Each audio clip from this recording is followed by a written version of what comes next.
Bonjour and welcome back to the World History course. This is your professor, Philippe Girard. Last time we finished a section on Africa in the 1400s, i.e. just around the time when the Atlantic slave trade began to take off.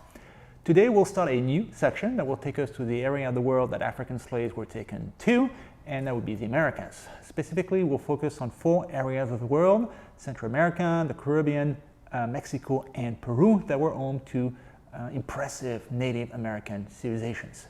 For each lecture, we'll follow the same format. We'll begin by studying those pre-Columbian civilizations before Columbus, and then we'll bring the story to 1492 and the European conquest. I'm taping all these lectures around Thanksgiving 2020, which I guess is appropriate given the subject matter.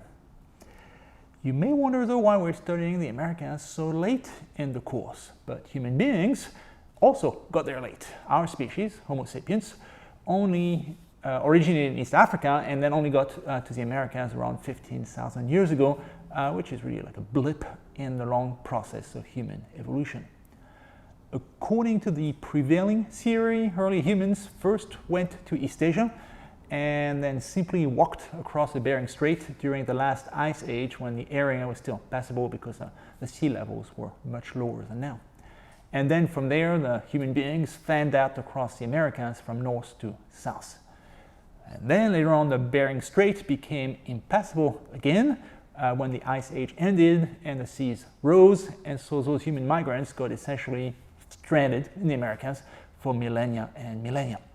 And this explains why those humans, the people we call Indians or Native Americans or Amerindians, developed such distinctive societies. By the way, the American ecosystem was also unique too, because North and South America were geographically isolated from Africa and Eurasia. Different crops, animals, and disease evolved there, and you need to keep that in mind because we'll use that when we study the Columbian exchange and its role in the Spanish conquest. And anyway, it's not just humans who came late to the Americas, but history too. History, remember, officially begins with the invention of writing. But outside of Central America, Native American civilizations were generally illiterate. So technically, many of the people that we will study in this section, like the Taínos and the Incas, were prehistoric people before the invention of writing. And I'm not saying that they hunted woolly mammoths or lived in caves. What I mean is that they did not have a written history. So if you notice that some of my lectures are a tad Eurocentric, there's a reason for that. The archival record is itself very tilted toward Europeans because they were the ones who came and then wrote the sources. We faced a similar issue when we studied sub-Saharan Africa. Okay, well, let's start today with the first area on our list, the Caribbean and Central America. The term Caribbean, that refers to the Caribbean Sea, which is encompassed by a string of islands to the north and the east. We'll get back to those islands next time when we study the Taínos. And then south of that sea, you have the coast of South America, that would be Venezuela or Colombia today. And then Central America to the west, also known as Mesoamerica, which was home to an impressive civilization that will be our topic for today, the Mayas. And so we'll study the Mayan culture, their achievements, like we've done with every civilization in the course, but specifically I want to study their collapse, why the Mayan civilization declined and then fell, because that's the same for the section, the downfall of the pre-Columbian world. And for most of the Native American that we'll study in this section, the answer will be pretty simple. They were doing quite well, and then the Spanish came and then conquered them and killed them. The end. But the Mayans, they peaked long before the Spanish conquered them, so you can't really blame the conquistadors for their decline. Instead, you have to look for other reasons for their decline centuries before the arrival of Columbus. All right, but before we get to the Mayan decline, let's start from the beginning and study the Mayans back when they were doing okay. The Mayas, they were not an empire per se because they were not centralized. Instead, the area was ruled by a variety of city-states whose influence grew and waned over time. So think of ancient Greece, which we studied in section 1. And just like the Greeks, the Mayas were united by a common culture, related languages, similar gods, similar architectures like the pyramids. But aside from that, they were politically divided. So just like you had a moment when Athens or Sparta were on the up and up, well, you had moments in Mayan history when Tikal or Chichen Itza, they were dominant. so city-states, not an empire. If you travel to southern Mexico, Belize, or Guatemala today, you would encounter many remnants of those Mayan city-states, starting with the Mayan people themselves. Many descendants of the Mayans still live in Central America to the present time, especially in the Mexican province of Yucatan and then Guatemala to the south. Beyond those people, you also find many physical remnants of ancient Mayan cities, especially their pyramids, which are pretty hard to miss.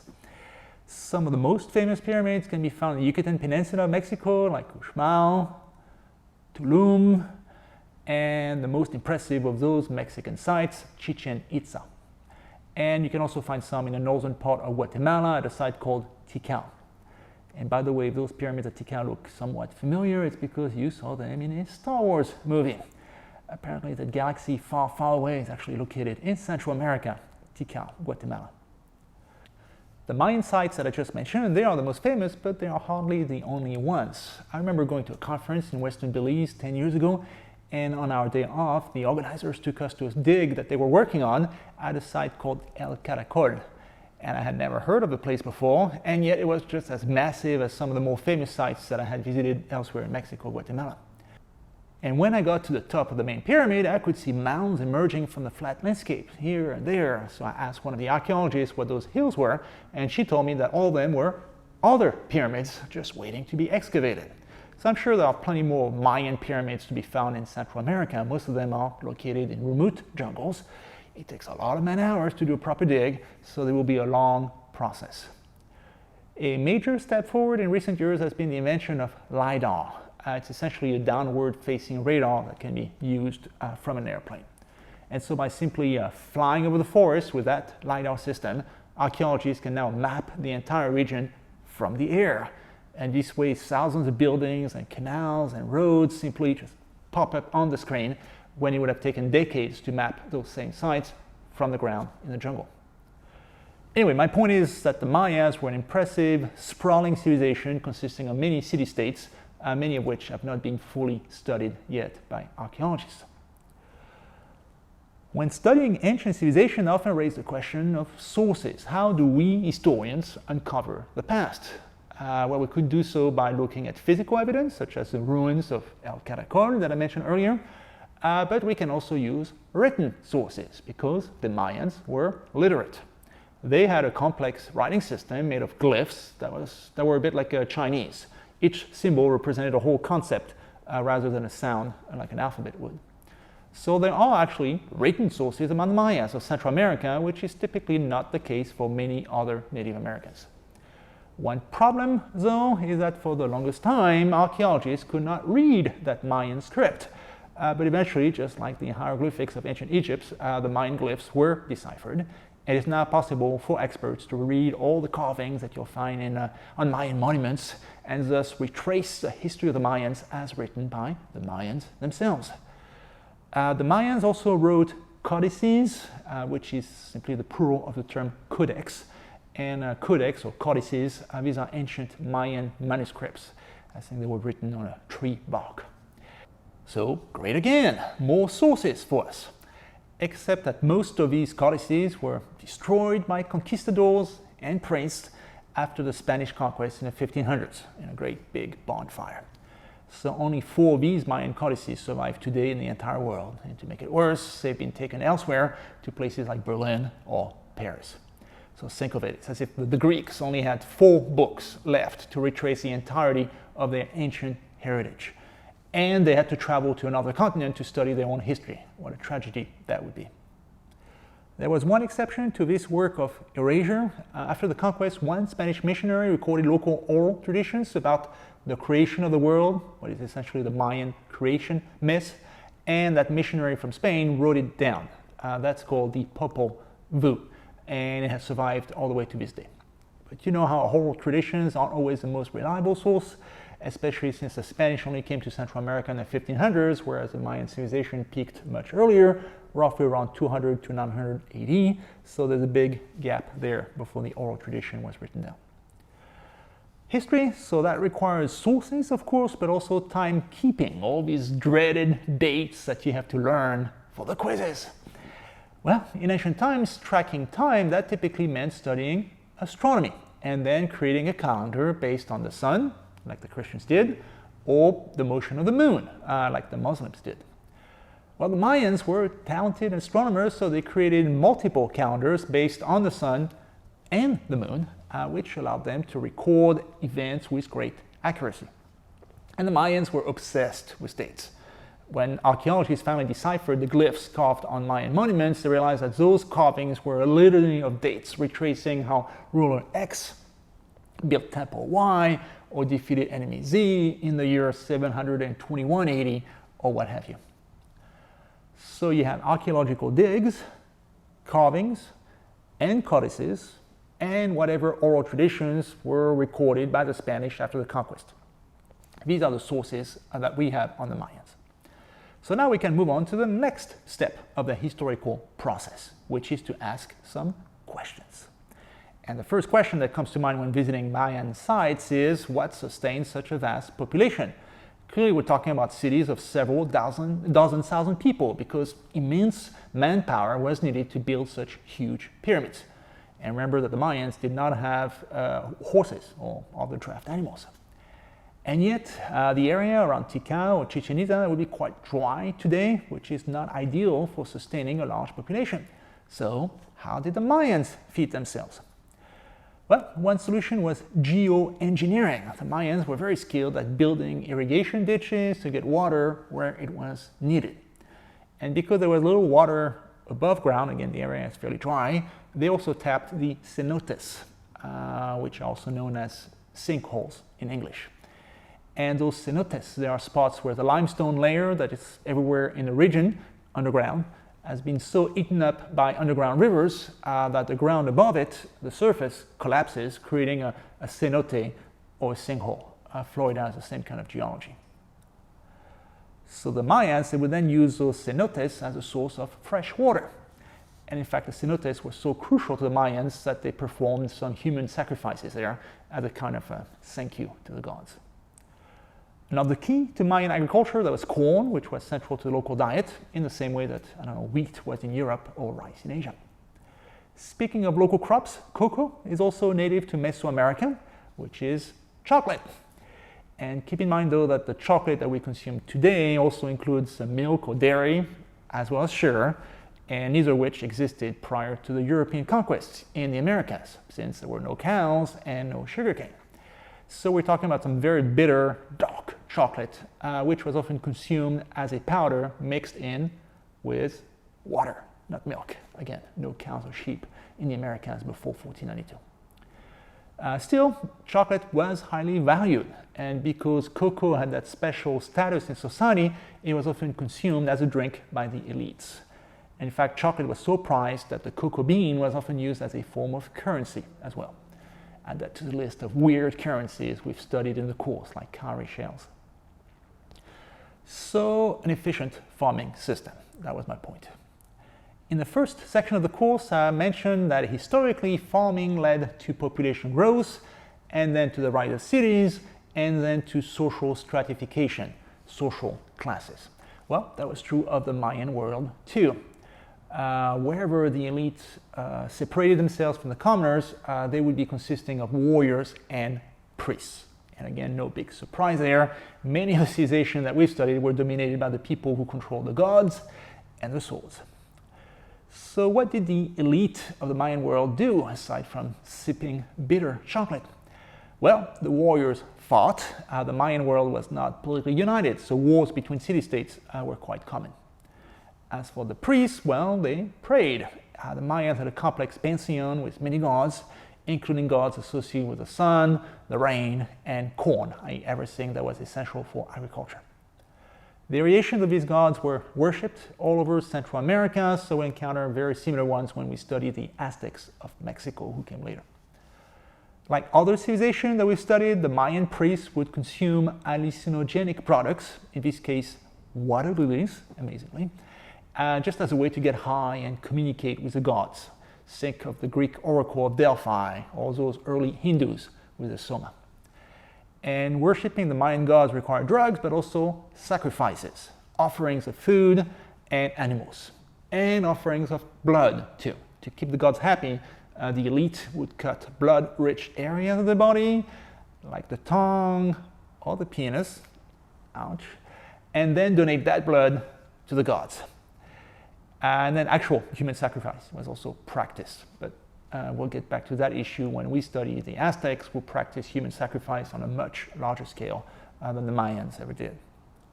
While I am on the topic of intriguing factoids, let me digress for a second and mention the issue of beauty in the Mayan world. Because beauty, that is not a universal standard, contrary to what you might think. Some civilizations value one thing in the human face, and others a different thing. And even the same civilization can change its idea of beauty over time. Western Europe used to prize plump women for a while, and then skinny women now are preferred. Or very pale skin used to be prized until it became cool to be tanned in a tanning salon. Well, the Mayans, they were quite unique in what they considered beautiful. Having a long, sloping forehead, that was a sign of nobility, for example. So parents would tie up planks of wood around a baby's skull before the bones had time to set in the first year, so as to permanently deform the skull into a kind of a cone head. And being cross-eyed, that was considered cool too. So many Mayan parents would put a little bead or a stone in front of their baby's eye so that they would get cross-eyed, which I didn't know until 2 minutes ago when my 10-year-old son, who is my camera operator and who's even more of a history nerd than I am, told me about it. Merci, Rémi. But back on track. The second question that comes to mind when visiting Mayan ruins, it is, why did the Mayans build all these giant structures? What was their function? Well, many of the civilizations that we have studied, like feudal Europe, they spent a good chunk of their income building religious structures, like cathedrals. And that is true of the Mayans as well. The pyramids that towered above Mayan towns, they were simply temples.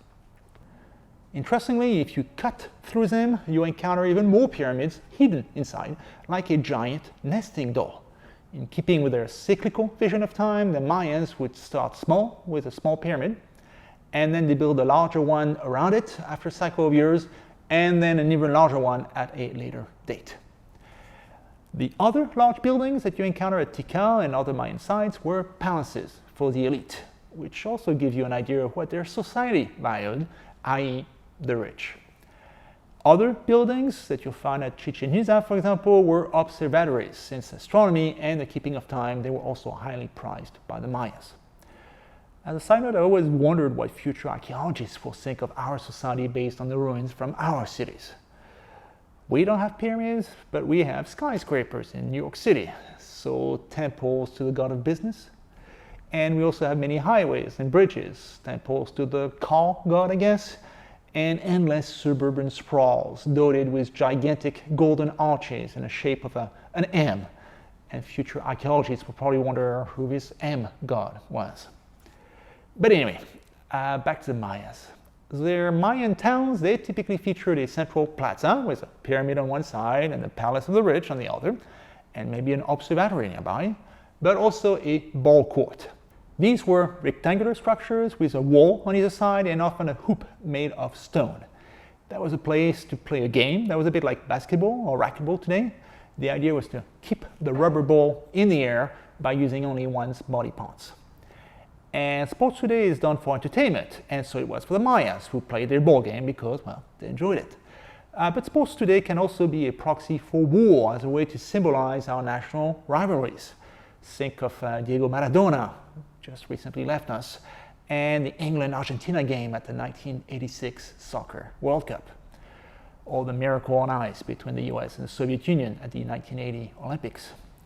Well, the Mayans did that too, and in fact there's evidence that in some Mayan city-states, ball games were a symbolic recreation of actual conflicts, where the losers of the ball games would then be beheaded and sacrificed to the gods. By the way, if you're interested in the gorier aspects of Mayan civilization, especially human sacrifices, I recommend watching the movie Apocalypto. It's a good flick, though a tiny bit too violent for my taste.